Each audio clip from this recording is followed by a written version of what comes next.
I-add natin ang gravy natin ginagawa.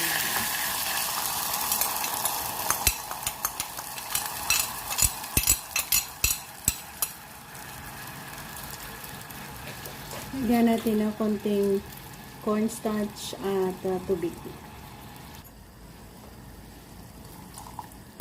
Cornstarch.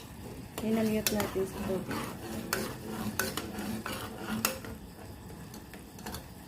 Ayan, ganyan ang ating gusto. Yung mayroong thickness.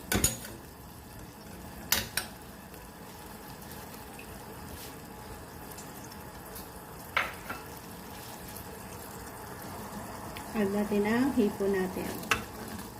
At isang pirasong sili. Cover. Pag-change ang kanyang kulay, ready to eat na tayo. Diba? Ang bilis, ang dali lang. Simple lang.